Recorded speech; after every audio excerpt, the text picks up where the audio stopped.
Il existe des lieux dans le monde qui paraissent si extraordinaires qu'ils semblent presque irréels.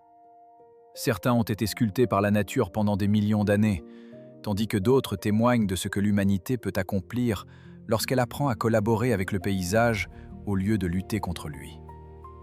Aujourd'hui, nous partirons à la découverte de villages accrochés aux falaises, de routes de montagnes à couper le souffle, de déserts sans fin, d'îles antiques et de territoires façonnés par le feu des volcans, la morsure du gel et l'immensité des océans.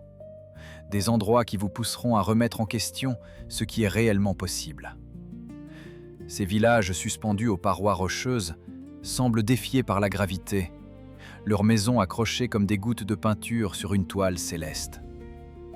Les routes sinueuses qui serpentent entre les sommets offrent des panoramas qui semblent sortir d'un rêve, où le ciel touche les pics enneigés. Les étendues désertiques, infinies à perte de vue, dévoilent des dunes sculptées par le vent, témoins silencieux d'une lutte constante entre le sable et le temps. Les îles anciennes, témoins de civilisations disparues, portent encore les traces de leurs bâtisseurs, gravées dans la pierre et les légendes. Enfin, les paysages modelés par les volcans en éruption, les glaciers qui avancent et reculent, et les marées qui sculptent les côtes rappellent la capacité de la Terre à remodeler son visage de façon spectaculaire.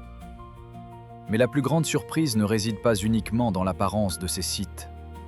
Chaque montagne, chaque cascade et chaque communauté oubliée renferme une histoire incroyable de survie, d'histoire et de la puissance implacable de la nature. Au fil de notre périple, chaque destination se révèle plus étonnante que la précédente, et certaines sont si incroyables que vous aurez du mal à croire qu'elles existent réellement. Restez jusqu'à la fin. Vous pourriez découvrir cet unique lieu que vous aurez envie de voir de vos propres yeux. Préparez-vous à être transporté dans un voyage où le réel se mêle au mystère et où chaque IMG gravera une empreinte indélébile dans votre imagination. Imaginez-vous au volant d'une route qui semble dessinée en ligne droite à travers les nuages. L'autoroute Transfăgărașan en Roumanie n'est pas seulement une attraction pittoresque. Elle représente un rappel puissant de ce que la détermination humaine peut accomplir lorsqu'elle se heurte aux défis les plus impitoyables de la nature. Conçu au cours des années 1970, des ingénieurs ont taillé ce passage à même les montagnes imposantes, arrachant des millions de tonnes de roches tout en affrontant des avalanches, des températures glaciales et un climat imprévisible. Chaque explosion contrôlée, chaque dynamitage minutieux, chaque fragment de pierre déplacé raconte la lutte acharnée contre le temps et les éléments. Mais l'histoire véritable ne se limite pas à la construction. Chaque courbe serrée incarne des années de planification, de sacrifice et d'innovation. Les virages, parfois abrupts, dévoilent des vallées profondes, des panoramas à couper le souffle et des horizons qui s'étendent à perte de vue, tandis que le vent siffle entre les crêtes, rappelant la fragilité de l'homme face à l'immensité. Les visiteurs d'aujourd'hui comparent souvent la conduite à une montagne russe réelle, le cœur qui s'accélère dans les tournants, la respiration suspendue devant chaque tableau naturel qui surgit soudainement. Un voyageur a même décrit l'atteinte du sommet au lever du soleil comme un moment d'or qui rendait chaque kilomètre parcouru précieux, une expérience où la lumière dorée caresse les sommets et où le sentiment d'accomplissement devient palpable. Les plus grandes réussites naissent rarement de sentiers faciles.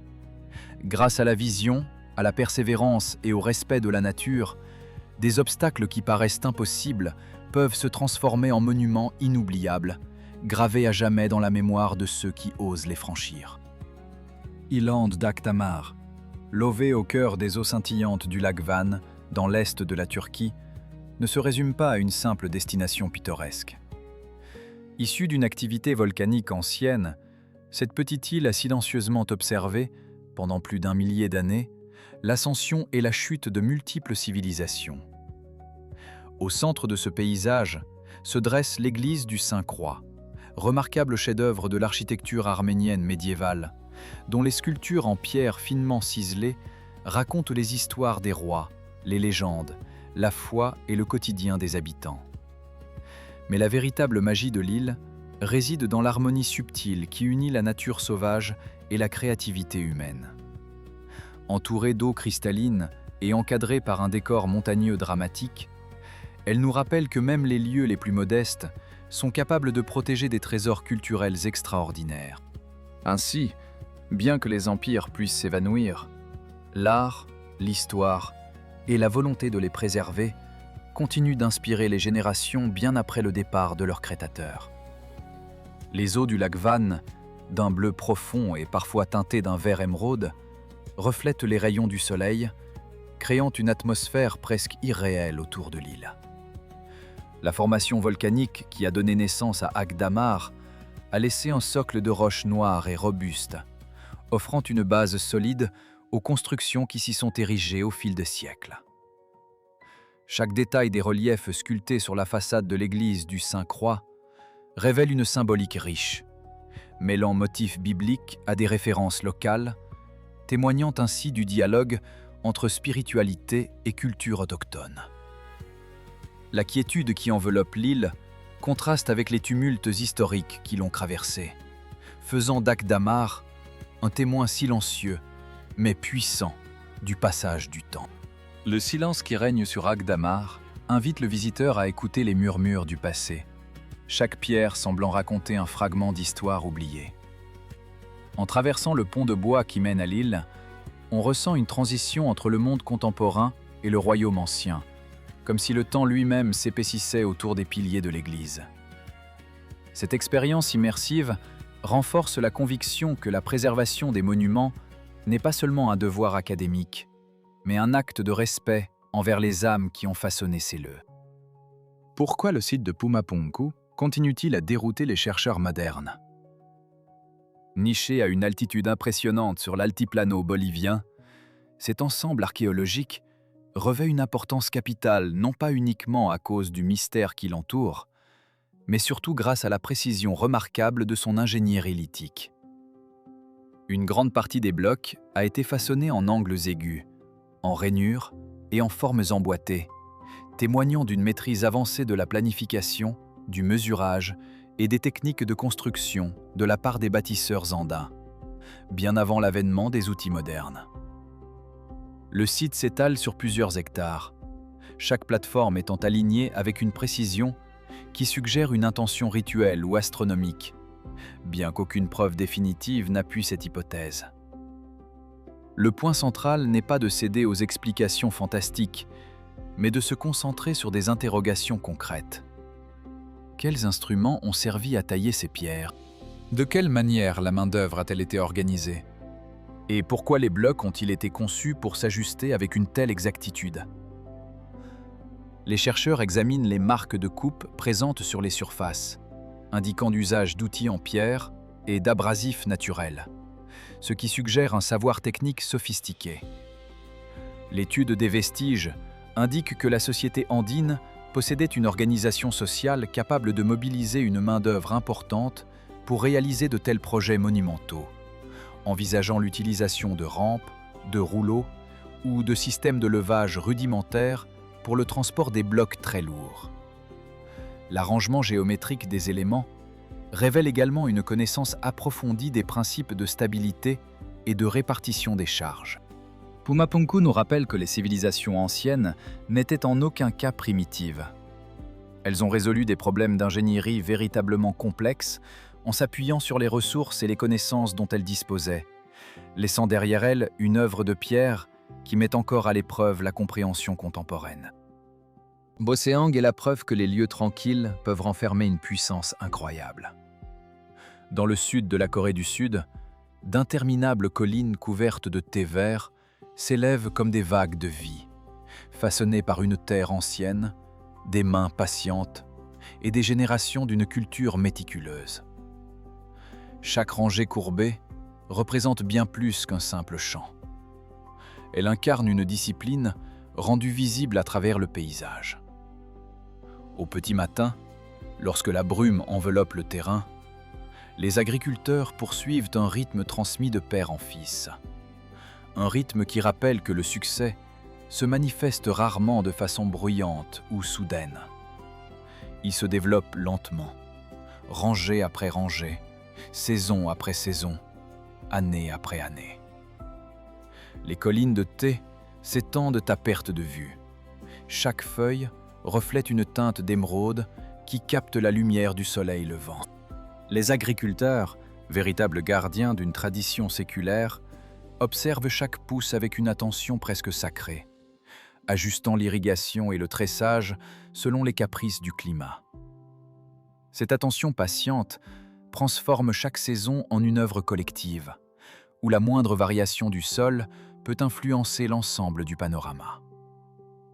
Boseong nous enseigne que la beauté se construit par la constance, et que lorsque l'on fait preuve de patience, que l'on respecte son métier et que l'on se présente chaque jour, même le plus petit effort quotidien peut finalement se transformer en un panorama à couper le souffle.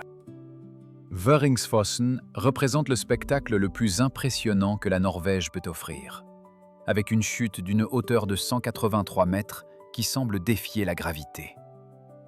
Cette cascade ne se contente pas de s'écouler doucement, elle se précipite avec une violence brute, se jetant dans une gorge de granit comme si elle avait raté le dernier ascenseur. Alimentée par la rivière Bjørøya, elle prend son départ du plateau de Hardangervidda, où les vents glacés sculptent le paysage avant que l'eau ne dévale la paroi rocheuse, créant un rugissement qui rivalise avec le tonnerre. Pour que les visiteurs puissent contempler ce phénomène naturel, un pont élégant a été installé au-dessus du gouffre, offrant un point de vue panoramique. En se tenant au centre du pont, on ressent parfois une légère vibration, soit provoquée par la puissance indomptable de la chute, soit due au tremblement subtil des jambes qui protestent silencieusement. C'est dans ces lieux où la nature crie à plein poumon, où l'ingénierie montre sa force, que les voyageurs découvrent une atmosphère à la fois intimidante et fascinante. Et pourtant, ils prétendent rester calmes, comme s'ils observaient simplement un tableau animé. Je n'ai jamais vraiment saisi la signification de l'expression « bord du monde » avant de m'imaginer debout au cap de São Vicente. Devant vous, le territoire portugais s'interrompt net, et l'immense océan Atlantique s'étend à perte de vue, recouvrant tout le paysage. Les falaises s'élèvent comme un mur de pierre, dominant des eaux agitées, sculptées au fil de millions d'années par une pression inlassable, le souffle du vent et le fracas des vagues.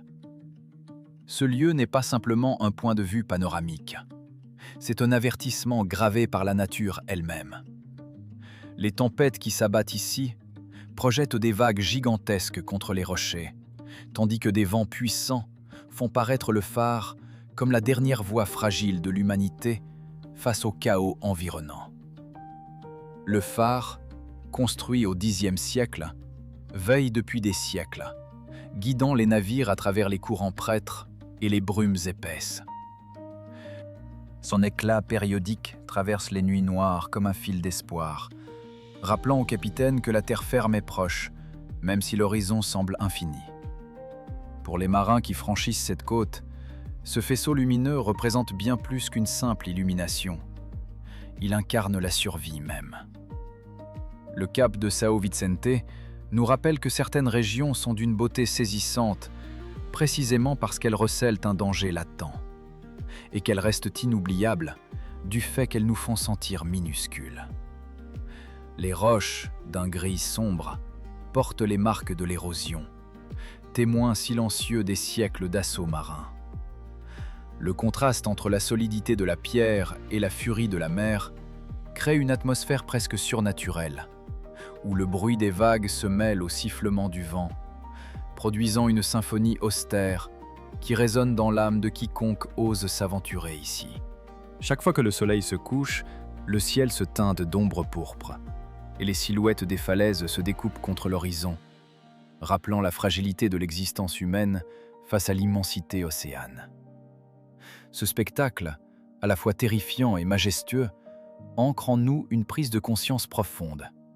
La nature, dans toute sa puissance, n'est ni amie ni ennemie, mais une force indifférente qui impose le respect.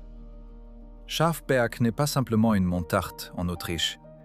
C'est un lieu où la nature a sculpté un défi et où l'ingénierie humaine a répondu avec courage. S'élevant à plus de 1768 mètres au-dessus du district lacustre autrichien, le Schafberg se dresse avec ses crêtes de calcaire tranchantes, façonnées il y a 200 millions d'années. Vu du bas, il paraît paisible. Depuis ses pentes, il revêt un caractère dramatique. Au sommet, il devient absolument inoubliable. Ce qui rend cette montagne véritablement exceptionnelle, c'est le chemin de fer du Schafbergbahn, construit en 1883. Il ne s'agit pas d'une simple ligne de chemin de fer. La montagne est bien trop raide pour que des roues ordinaires adhèrent en toute sécurité. Alors les ingénieurs ont adopté un système à roues dentées. Un pignon central s'enclenche dans une crémaillère d'acier placée entre les rails, permettant au train rouge éclatant de gravir des pentes allant jusqu'à 26%, fonctionnant presque comme une machine qui se tire elle-même le long d'un mur. Le trajet est court mais puissant. En environ 35 minutes, les passagers s'élèvent de près de 1219 mètres, tandis que les prairies verdoyantes laissent place progressivement à des falaises escarpées, à un ciel ouvert et à de vastes panoramas alpins, jusqu'à ce que les lacs en contrebas ressemblent à des morceaux de verre étincelants. Au sommet, un petit pavillon se trouve sur un plateau étroit, entouré d'une vue sur 7 lacs. De grandes expériences se produisent souvent précisément là où la beauté naturelle rencontre l'imagination humaine. Et cette montagne nous montre que même le chemin le plus abrupt peut être conquis lorsque le design, la persévérance et la vision se dirigent dans la même direction. Un voyageur, arrivé un jour à Castelmezzano, se retrouva face à un problème singulier. Les photographies capturées semblaient extraordinaires, tandis que les sentiers escarpés de la montagne apparaissaient déroutants et écrasants. La solution s'avéra d'une simplicité déconcertante. Ralentir le pas, s'accorder au rythme propre du village et explorer avec une intention véritable. Castelmezzano et Pietrapertosa ne sont pas des lieux où l'on doit se précipiter.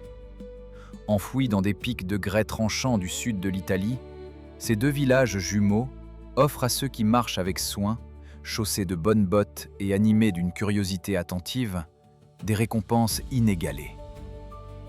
Commencer la journée dès l'aube permet d'éviter les foules, transformer les ruelles étroites en points de vue naturels et observer minutieusement la façon dont les maisons, les arches et les rues de pierre s'intègrent harmonieusement aux falaises environnantes. Les habitants, fiers de leur patrimoine, accueillent les visiteurs avec une chaleur discrète, partageant des légendes locales qui évoquent les temps anciens où les bergers parcouraient ces mêmes crêtes. Chaque recoin révèle des fresques de pierre, des chapiteaux sculptés, témoins silencieux de siècles d'histoire. Pour une touche d'aventure, la tyrolienne nommée Vol de l'Ange relie les deux villages en traversant le canyon qui les sépare. Ainsi, les souvenirs de voyage le plus précieux naissent lorsque l'on se prépare soigneusement, que l'on avance lentement et que l'on laisse simplement le paysage guider chaque pas. Ce qui vous saisit immédiatement, c'est le silence total, une quiétude surnaturelle qui enveloppe l'endroit. Aucun bruit ne vient troubler l'atmosphère, comme si le temps lui-même s'était figé. Cette atmosphère étrange amplifie le sentiment d'étrangeté. Puis soudain, vous réalisez l'impossible. Le soleil continue de briller, alors même que les aiguilles de l'horloge indiqueraient la moitié de la nuit. Cette anomalie lumineuse vous révèle que vous vous trouvez au Cap du Nord, l'un des points les plus septentrionaux accessibles d'Europe. Perché à une altitude supérieure à 305 mètres, une hauteur qui défie l'imagination, au-dessus des eaux glacées de l'océan Arctique. Vous avez l'impression de vous tenir au bord même du monde, comme si l'horizon s'étirait à l'infini devant vous. Ce décor spectaculaire n'est pas le résultat d'une formation soudaine. Pendant des millions d'années, d'immenses glaciers ont avancé et reculé, sculptant la roche, tandis qu'une érosion côtière incessante, alimentée par les vagues et les tempêtes, a creusé les falaises abruptes qui dominent aujourd'hui le panorama. Ces falaises, véritables remparts de pierre, ont été érigées bien avant que le premier voyageur ne pose le pied sur ces terres. Le monument en acier, un globe qui trône fièrement au sommet, est devenu l'emblème que chaque visiteur immortalise en photo. Mais ce n'est qu'une façade. Le véritable chef-d'œuvre est le centre d'accueil, partiellement intégré dans la masse rocheuse, une prouesse d'ingénierie adaptée aux conditions extrêmes, conçue pour résister aux vents arctiques qui peuvent dépasser 161 km/h, un souffle capable d'arracher les toits les plus solides. Cette architecture ingénieuse permet aux visiteurs de s'abriter tout en restant au cœur même de la nature sauvage. Pendant des ères glaciaires, d'immenses calottes ont recouvert la région, laissant derrière elles des stries et des moraines témoignant de l'histoire géologique tumultueuse. Lorsque le climat s'est réchauffé, la mer a envahi les vallées, accentuant l'érosion côtière qui a façonné les falaises abruptes que l'on observe aujourd'hui. Le globe d'acier, installé à la fin du XXe siècle, a été conçu comme un repère pour les navigateurs et les touristes, rappelant la quête humaine de marquer l'infini. Sa surface lisse reflète le ciel pâle, créant un contraste saisissant avec la roche noire et les eaux glacées. En se tenant là, on ressent une connexion intime avec l'immensité, une prise de conscience que chaque pas que nous faisons est éphémère, comparé à l'éternité du temps géologique. En rétrospective, le voyage vers le Cap du Nord ne se résume pas à l'atteinte d'une destination géographique. Il s'agit plutôt d'une prise de conscience profonde. Les lieux les plus extrêmes de notre planète exposent notre fragilité, notre insignifiance face à l'immensité, et révèlent simultanément la beauté exceptionnelle et la puissance indomptable que la Terre a toujours manifestée. Le sentier ancien de Panlong ressemble davantage à un dragon traçant lentement des cercles autour de la montagne. Discret, il s'insinue parmi les falaises calcaires de la province de Guizhou, en Chine, transformant un paysage véritablement périlleux en une œuvre magistrale de maîtrise, de patience et de conception réfléchie. Ce qui rend Panlong vraiment singulier ne réside pas uniquement dans ses courbes acérées. C'est surtout la façon dont la route s'accorde avec la montagne plutôt que de s'y opposer. Au lieu d'imposer un tracé rectiligne à travers la roche solide, les virages épousent les plis naturels du terrain, créant ainsi un itinéraire en spirale qui paraît dramatique tout en restant parfaitement logique. Pour les ingénieurs qui ont mené ce projet, chaque défi a dû être résolu pas à pas. Des pentes abruptes, un espace de travail étroit, une brume épaisse, des vents de mousson violents et le danger permanent de travailler au bord de gouffres profonds. Pour les voyageurs, l'expérience est inoubliable. Un instant, la route s'enroule étroitement autour de la paroi escarpée. L'instant suivant, la vallée se déploie en contrebas comme un canyon gigantesque. Cette sensation procure une montée d'adrénaline, mais elle véhicule également une leçon plus profonde. La grande conception ne consiste pas toujours à dominer la nature. Parfois, la solution la plus sage consiste simplement à écouter le paysage, à s'adapter à sa forme et à métamorphoser la difficulté en beauté. Chaque virage semble sculpté par la main même du temps. Chaque pierre se fond dans le dessin sinueux comme une toile vivante. Les équipes de construction, limitées par le terrain escarpé, ont dû installer des échafaudages temporaires à même la roche, sécuriser chaque ancrage avec des câbles robustes et travailler sous un ciel souvent voilé où la visibilité se réduisait à quelques mètres. La brume épaisse, qui s'accroche aux parois comme un voile, transformait chaque jour en une lutte contre l'invisible, tandis que les rafales de mousson, capables de soulever la poussière et de faire vibrer les structures, mettaient à l'épreuve la résilience de chaque composant. Malgré ces obstacles, les ouvriers ont persévéré, avançant méthodiquement, section par section, en respectant la géométrie naturelle du site. Le résultat final, visible aujourd'hui, offre aux conducteurs un panorama où le sol se dérobe sous leurs roues, où la vallée s'étend en profondeur, créant une sensation d'immensité qui contraste avec la proximité oppressante des falaises. Cette dualité entre la grandeur du paysage et l'intimité du tracé rappelle que l'homme, lorsqu'il choisit d'écouter la terre plutôt que de la dominer, peut créer des chemins qui sont à la fois fonctionnels et poétiques. Comment construire une autoroute quand les montagnes ne laissent presque aucun espace exploitable? L'autoroute aquatique du Guizhou propose une réponse véritablement ingénieuse. Au lieu de creuser davantage dans des falaises instables, les ingénieurs ont décidé de placer la route directement au-dessus du réservoir. Ce choix revêt une importance capitale, car les vallées étroites de la région ont été façonnées par un soulèvement tectonique, créant des gorges abruptes en forme de V, où une construction routière traditionnelle ne ferait qu'accroître le risque de glissement de terrain et aggraver les dommages aux pentes. Le projet repose sur 3 idées essentielles. Premièrement, la surface de l'eau devient elle-même la voie, transformant une contrainte en un espace réellement utilisable. Deuxièmement, des piliers en béton armé ont été enfoncés profondément dans le rocher-mer afin de garantir la stabilité du pont face aux crues, aux variations du niveau de l'eau et aux écoulements des montagnes. Troisièmement, la construction a exigé une précision extrême. Le matériel disponible disposant de très peu d'espace pour manœuvrer au sein de la vallée.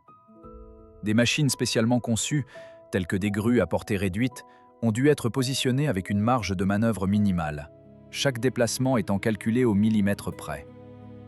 Le tracé de la route suit le contour du réservoir, offrant aux conducteurs une vue panoramique sur les eaux calmes et les falaises escarpées, tout en limitant l'impact environnemental, puisqu'aucune excavation supplémentaire n'a été requise. Vue d'en haut, l'autoroute paraît légère et presque simple, mais son dessin résout silencieusement un problème complexe. Comment transporter des personnes à travers un terrain difficile sans s'opposer constamment au paysage? Cette leçon est claire. Une infrastructure intelligente n'est pas toujours la plus grande ou la plus bruyante. Parfois, la meilleure conception est simplement celle qui s'adapte aux limites mêmes de la nature. Imaginez que la Terre ait oublié d'éteindre le feu. Bienvenue dans la Caldera das Furnas, une vallée volcanique située sur l'île de São Miguel, aux Açores, où le sol semble littéralement mijoter, émettre de la vapeur et bouillonner comme le plus grand chaudron naturel du monde. Cette région cachée regorge de sources d'eau bouillante, de évents sifflants et de mares de boue qui donnent l'impression que la nature mène sa propre expérience scientifique géante. Le phénomène provient d'une chaleur qui émane des profondeurs de la croûte, où l'eau de pluie emprunte un détour inattendu à travers des roches volcaniques incandescentes avant de refaire surface sous forme d'eau fumante. Les habitants ont rapidement découvert une utilisation pratique et ingénieuse de ce feu naturel, cuisinant lentement leurs plats traditionnels en s'appuyant uniquement sur la chaleur géothermique qui s'élève du sol. Cette méthode montre que, lorsque la nature se montre créative, l'homme trouve lui aussi un moyen de se montrer créatif à ses côtés. La leçon qui se dégage de cet endroit extraordinaire est que les idées les plus brûlantes naissent souvent des lieux qui, au premier abord, paraissent les plus fous et les plus insensés. Certaines personnes qualifient l'échelle du ciel d'une aventure inoubliable. D'autres l'aperçoivent comme la preuve que l'humanité transformera absolument tout ce qui peut être mis à la verticale en une attraction touristique. Implantée dans les falaises de grès rouge de Zhangjiajie, cette voie étroite en métal s'avère d'une intensité dramatique. Mais sa signification véritable dépend entièrement de la personne qui s'y élève. Pour les amateurs de sensations fortes, chaque barreau représente un défi redoutable. L'inclinaison raide, les rails de câbles glacés, le canyon qui s'étend en contrebas, tout cela engendre une peur authentique, tout en exigeant une concentration extrême. Atteindre le sommet devient alors une victoire profondément personnelle, bien plus qu'une simple opportunité de prendre une photo. De ce point de vue, l'échelle enseigne le courage, la patience et le contrôle sous une pression réelle. Cependant, une autre perspective soulève une question plus difficile et inconfortable. Les paysages extrêmes doivent-ils toujours être convertis en expériences extrêmes? Les critiques peuvent avancer que la nature possède déjà une puissance suffisante sans qu'on y ajoute une ascension presque verticale. Malgré cela, l'échelle du ciel révèle exactement pourquoi des lieux comme celui-ci attirent les visiteurs dès le départ. Nous ne voyageons pas uniquement pour nous détendre. Parfois, Nous nous rendons quelque part précisément pour nous mettre à l'épreuve. Et la peur peut soit nous paralyser complètement, soit affûter chaque pas que nous faisons en avant. En fin de compte, cette structure métallique suspendue au-dessus du vide incarne un miroir de nos propres limites, un rappel que l'aventure et la terreur peuvent coexister, et que l'acte même de grimper devient une métaphore de la quête humaine de dépassement de soi. Les îles Lofoten ressemblent à une carte de fantaisie que la Norvège aurait téléchargée pour la rendre réelle. Elles sont composées d'un archipel arctique où se dressent des montagnes escarpées, où les eaux d'un bleu profond entourent de minuscules villages de pêcheurs, et, de façon presque surnaturelle, au centre de tout cela, un terrain de football. Ce lieu se trouve bien au nord du cercle arctique, là où les glaciers ont sculpté le relief en pics dramatiques qui s'élèvent directement depuis la mer. En été, le soleil ne quitte presque jamais le ciel, tandis qu'en hiver, les aurores boréales transforment l'obscurité en une peinture mouvante qui danse au-dessus des têtes. Le détail le plus étonnant reste le terrain de football de Henningsvær. Aucun immense stade, aucune foule rugissante, seulement une pelouse d'un vert éclatant posée sur une île rocheuse, entièrement entourée d'océans, de falaises, de vents et de vagues.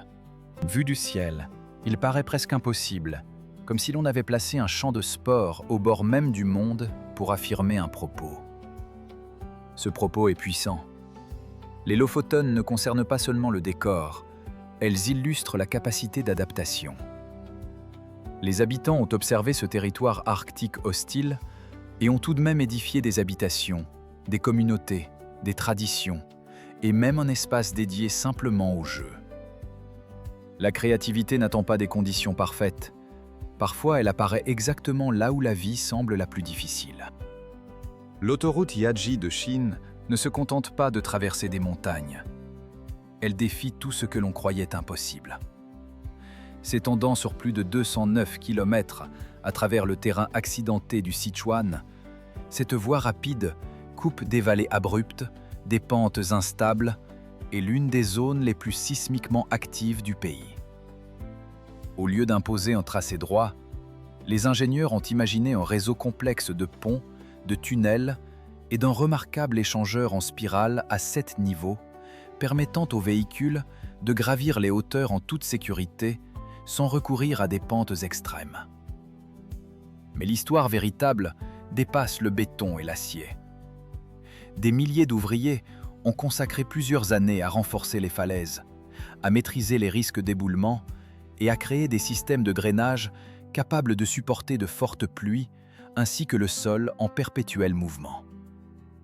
Chaque kilomètre représente une planification minutieuse plutôt qu'une simple force brute.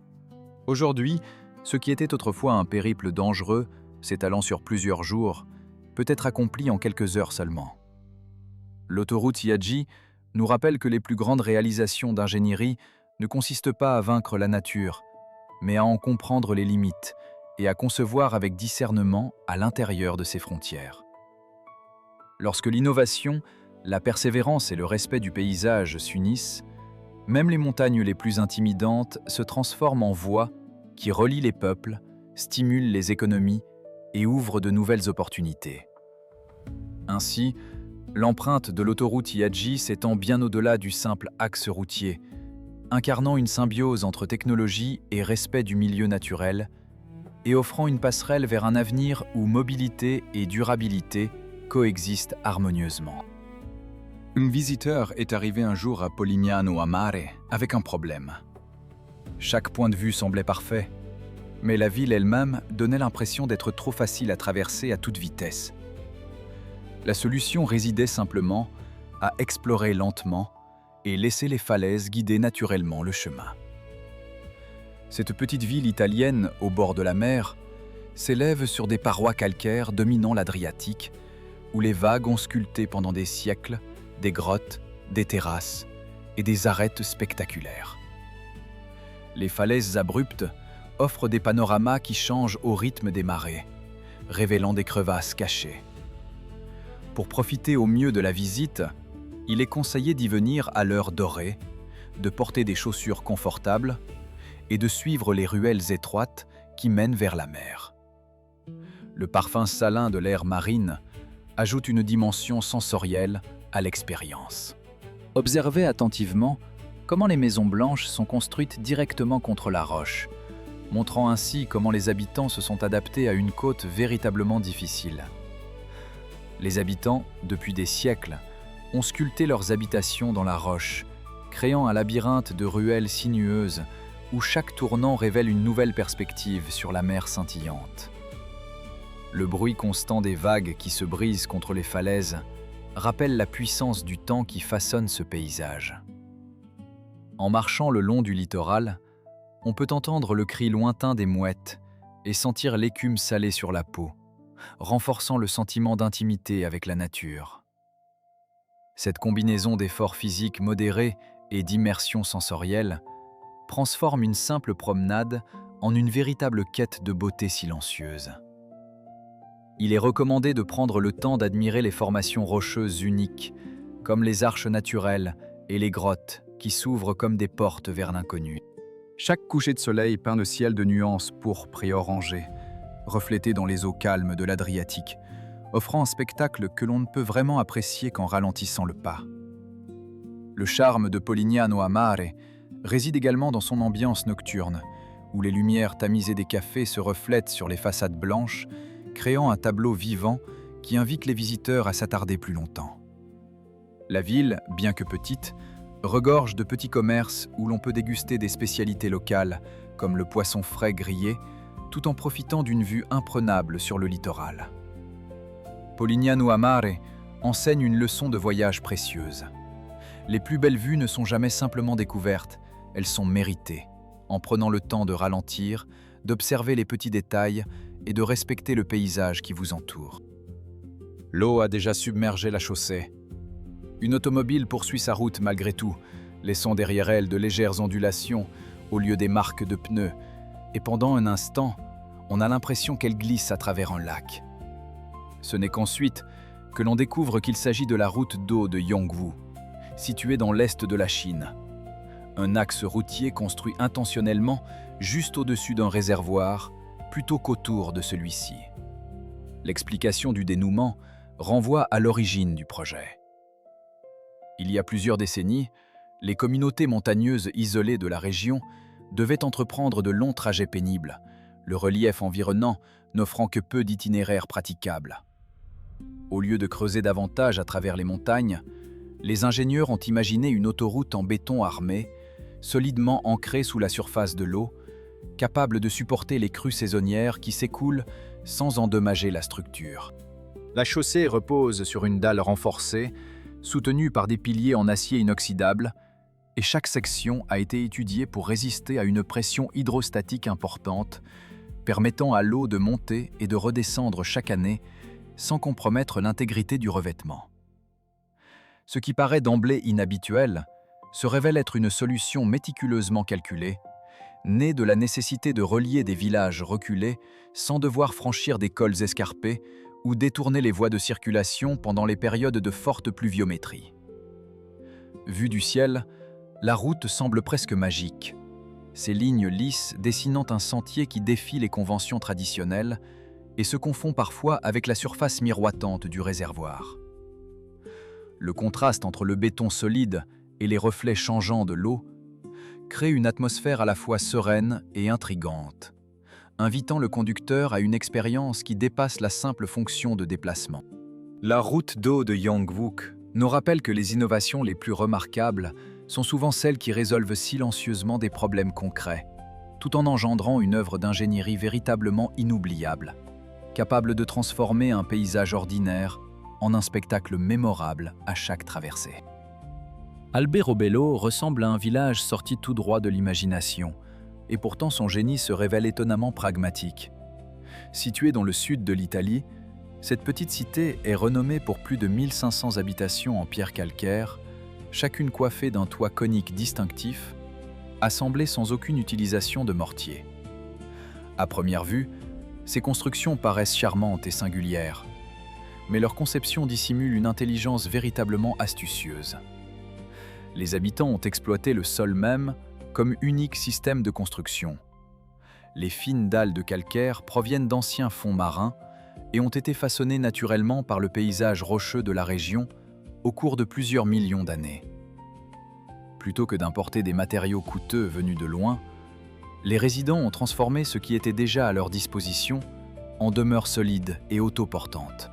Les toits, en plus de leur forme caractéristique, portent des symboles peints qui confèrent à chaque maison une identité propre, reflètent des croyances locales et offrent une forme de protection au quotidien.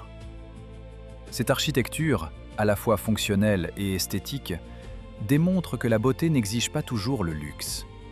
Parfois, les lieux les plus mémorables naissent lorsque les communautés comprennent profondément leur environnement, utilisent judicieusement les ressources locales et transforment une simple nécessité en une splendeur durable. Ainsi, le design d'Albero Bello illustre comment l'ingéniosité collective peut ériger des structures qui résistent au temps, tout en conservant une allure presque magique, née de la rencontre entre la nature brute et la créativité humaine. Qu'est-ce qui rend le parc de Keukenhof bien plus qu'un simple jardin aux couleurs éclatantes? Sa véritable valeur réside dans l'alliance méticuleuse entre la science, le design et des siècles de savoir horticole néerlandais. Situé dans la province de Hollande du Sud, ce parc s'étend sur près de 32 hectares et se pare chaque printemps de millions de tulipes, d'hyacinthes et de jonquilles. Le facteur essentiel qui sous-tend toute cette splendeur est le sol. Des couches légères de dunes côtières offrent un excellent drainage, permettant aux bulbes de pousser de façon uniforme et d'exprimer leurs couleurs les plus intenses. L'agencement du jardin revêt une importance tout aussi capitale. Les fleurs ne sont jamais disposées au hasard. Elles sont placées selon des motifs fluides, des contrastes de couleurs délibérés et des itinéraires de promenade soigneusement planifiés, transformant ainsi une simple agriculture en une véritable œuvre d'art visuel. Chaque sentier a été étudié pour offrir des perspectives changeantes au fil des saisons, tandis que les contrastes chromatiques sont orchestrés de façon à guider le regard du visiteur d'une zone à l'autre, créant une expérience immersive où la science et l'esthétique se répondent. Keukenhof illustre parfaitement comment la nature gagne en puissance lorsqu'elle est guidée par une connaissance approfondie. Au final, la beauté n'est pas le fruit du hasard, mais le résultat d'une préparation rigoureuse, d'un timing précis et d'un design réfléchi qui œuvre de concert. Un visiteur s'est soudainement arrêté net lorsqu'il a posé le pied sur le pont de verre de Zhangjiajie. Le pont était pourtant parfaitement sûr. Sa structure avait été rigoureusement testée et des centaines de personnes l'avaient déjà traversé avant lui. Pourtant, le simple fait de regarder en dessous, à travers le plancher translucide, vers un canyon qui s'enfonce de près de 305 mètres, rend chaque pas presque insurmontable. C'est là toute la puissance de ce lieu. Il ne met pas seulement votre équilibre à l'épreuve, il met également votre esprit à l'épreuve. Le pont s'étire au-dessus du Grand Canyon de Zhangjiajie, mariant les falaises de grès millénaires à une prouesse d'ingénierie moderne en verre. Sa passerelle transparente crée l'illusion de flotter dans l'air, tandis que les panneaux trempés, d'une solidité exceptionnelle, et les ancrages profonds aux parois rocheuses, témoignent du soin méticuleux apporté à chaque détail du projet. La conception a intégré des systèmes de sécurité redondants, des capteurs de charge et des tests de résistance au vent, afin de garantir que la structure reste stable même sous les conditions les plus extrêmes. Ainsi, chaque marche, chaque pas est soutenu par une combinaison de technologies de pointe et de savoir-faire ancestral. Pour certains visiteurs, l'expérience devient véritablement terrifiante.